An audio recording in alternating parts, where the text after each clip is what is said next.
Namaskaram. First of all, I would like to feel a privileged man to be here with a galaxy of eminent personality in the area of security. Though I am not a security man, but however, I have been working in the area from last 35 years. So using my experience, and I am more in implementation than the policy making. So we are doing certain policy framework, developing policy frameworks, but I am more in implementation of these security policies. As just discussed the zero trust, so how it is to be implemented in the government, I would like to share a story after that. So how we can do that. But as our Honorable Prime Minister has launched the program of Digital India with a concept that there should be a digital empowerment of every person in the country, and we convert our society as a knowledge society. And for this, and coming up with lot of technologies, as we know that right now we are creating data points. When we say, then at every point, every transaction, when we are making a person, a citizen digitally empower, it means we are doing certain transactions, and based on that transactions, we are generating various data points. So in the present scenario, these data points are being generated exponentially. And when we are creating a data, then again, the security of the data is a paramount. And how to do that? These are the challenges. You might have already seen in last year that the AIMS version where ransomware has taken out more than 45 million records from the AIMS, and due to various security lapses. Wherever it has happened, a lot of postmortem has been done, but we have lost that. Not only this, if you see in the ransomware family, a black cat which has done that in compromising around 2 terabytes of data in a very, very arms and ammunition manufacturing organization in India itself. Meaning by that these security hackers, these hackers are making so much, utilizing the lapses which we are doing in maintaining our security, and are taking our country on ransom. So we have to come out with a solution, and we have to see that these challenges we can counter these challenges. And what are the basic challenges? We all are here, I am finding that most of you are CISOs. So when we see that the basic concept that critical infrastructure is, even in India, the critical infrastructure is also vulnerable. Meaning by, though we say that there are certain organizations such as NCIIPC who looks after all critical infrastructure for protection, security protection and mitigations of any kind of threat. However, I feel that even the critical infrastructures are not safe in our country. And the reason is that the human angle is the most important part of any security, whatever kind of security you implement, and if the implementation is not proper, then it is very, very difficult to have a whatsoever we have just discussed in the past, in this last session, that zero trust. Though we say it can be zero trust, but it's a human who is going to implement this zero trust, and there we lose that zero trust. I'll give you an example. In a network, I'm not naming about the organization because of confidentiality. There were certain organizations which were placed on MPLS. And in the present scenario, we all consider that the MPLS security is treated as, after the least circuits, one of the best security in the networks. But even the ISP was compromised. So when ISP was compromised, the entire MPLS network was compromised. And then I'll give you another example where a network was established and there was a IPsec tunnel which was formed between two providing organizations of the data. The network was implemented, and after 2 years of implementation, it was found that in one of the PO, IPsec tunnel is not there and APIs are running on simple channel. So you can see that it's a human angle, though there are various, in all but these critical infrastructures are having very militarized zones, then network also, MPLS kind of network, but again this implementation is the most important aspects as far as I feel in any kind of industry. Even you know that even the electronic devices which have been during this Ukraine war, even the electronic warheads have been hacked and lot of exercises have been done, even the jamming the entire GPS networks and other things, so that there is a lot of losses in the armed forces even for their implementation or the launching of their devices. Then the most important aspect is the manpower, which I am again and again discussing with you, that the human resource, there is a lack of, though we are seeing n number of people who are leading the departments as a CISO. However, I would like to very clearly say that in our country, as far as security is concerned, we are lagging in security manpower a lot.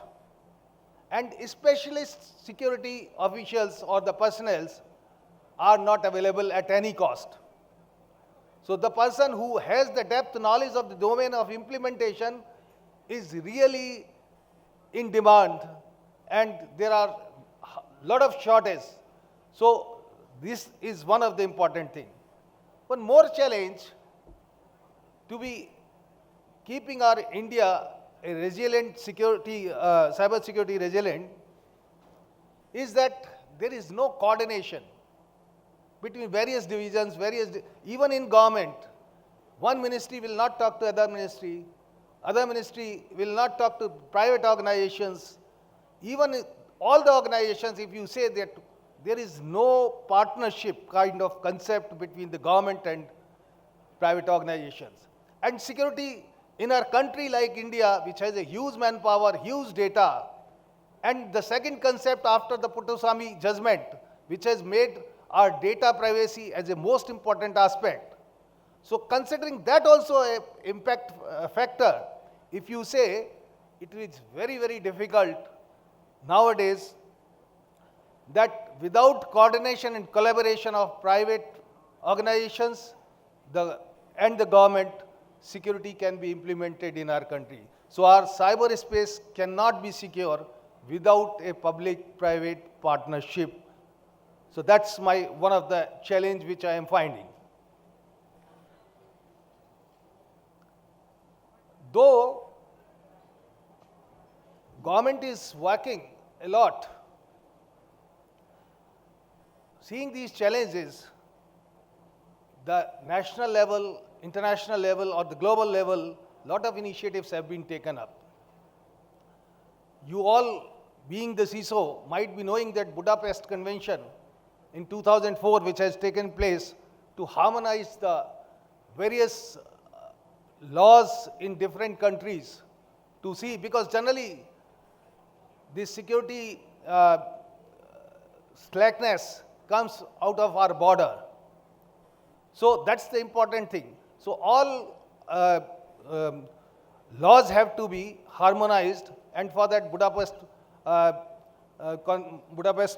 Convention was done in started in 2004. And you know that India till now is not the part of that convention. So India is also trying to become a part of that so that we can have that security aspects to be covered and all threats, etc., can be shared. Not only that, Internet Governance Forum was also created at the global level to share various kinds of security aspects.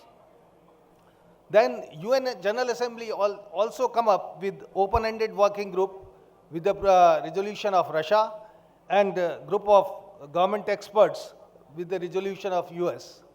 So they are working on how the security solutions can be extended, what security threats are there, how they can be mitigated. So all these aspects are being discussed at the global level. However, India is also not much behind this. India has also done a lot of treaties with US, UK, Korea. There are various countries, even the European Union, to share the various intel threats or various kinds of cyber threats so that mitigation can be taken against them. So we have to work in the direction that we have to predict, first of all. We want to stop any kind of cyber threat, and if it happens, then how frequent, how fast we can mitigate it. That's the important thing. So our National Cyber Security 2020 has also come up, and it is just giving you the aspects that what parameters can be taken, how strategy can be implemented as far as various departments to collaborate. Then, as I have just communicated you, that NCIIPC has also been formed under the IT Act to protect our critical infrastructure. Then Cyber Surakshit Bharat initiative has also been taken care. Then National Cyber Crime Reporting Portal has also come up for cyber crimes reporting per point of view. Then I4C for all cyber crimes, it is again has come up. So these are some of the agencies which are working right now. Now, as far as our nation is concerned, I feel that being the chair, India being the chair of G20 and hosting G20 here in our country, we can take this platform as a platform to initiate a discussion with the leaders in the area of technology, area of cyber technologies basically. So a proper discussion can come and a platform can be derived if that using the G20 platform, so that lot of sharing of intel, not only intel, even the cyber threats which are coming from different areas, different laws, etc., can be framed. So in this way, these things can be at the national level can be implemented. Now, this is all the aspects which I thought, the broader aspects which I covered as far as the aspects related to security of how national level challenges and how we can meet. Now the important thing in the last discussion, I was seeing the zero trust. So implementation of zero trust is basically how government organizations are doing that. That I would like to highlight. That the zero trust come either at endpoint security or the network security or the application security or the data center as a whole, the security if you take. And the most vulnerable aspect is the endpoint security. I'll give you an example. Then everyone say, as in the last session, one of the speaker pointed out that ease of use at the endpoint is must, accepted. But what should be the level of ease of use? That's also important. Because if you give everything to the user and say that nothing can come, then APT attacks can be made through that endpoint devices. So we have to see, and we have to go certain kind of at least posture checks at the endpoint level, and then at network level we have to implement IPsec tunnel, etc., or some, you can say various other methods of segmentation, what you are saying in the network. But the important aspect is that at our level of application also, the data which is flowing from one end to another has to be in encrypted form. Right now, generally in all organizations, the data is flowing in plain. So this is important, but the point comes when the data is flowing or data at rest or in motion is not in encrypted form in plain, then we can do analytics. So analytics need a plain data. So our industry should work in that line that analytics should be possible on encrypted data. Again, after the advent of this quantum computing and artificial intelligence and lot of 5G communication, we are again saying that we are generating lot more threats to even encryptions also. So that can be cracked. So we have to come out with a solution that how the data analysis can be done on encrypted data and privacy can be preserved.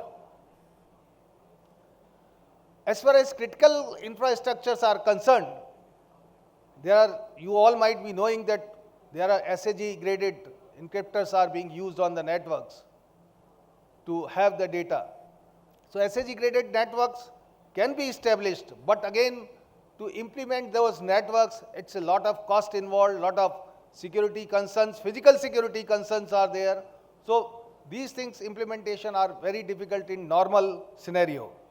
So I feel that there should be a balance between implementation of security and ease of use.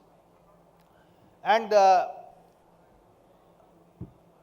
these things I think I should share with you that implementation of networks such as MPLS networks, though gives lot of assurance that data is moving in the networks properly.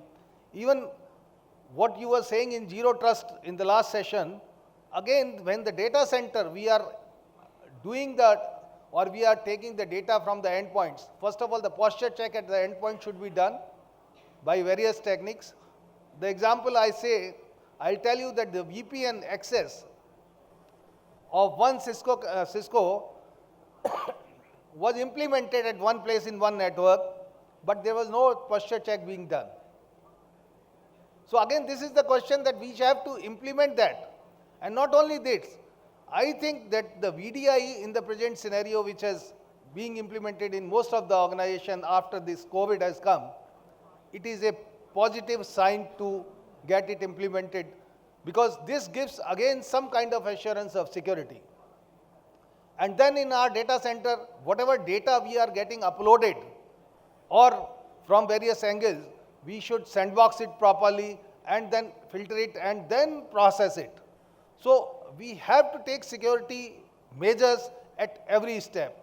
This is my thinking, and I think this is the national perspective I have covered. Globally also I have communicated you, and the implementation level also I thought I have covered here. So this is all what I thought I will be sharing with you. So lot of thanks. I would like to end with this, my communication.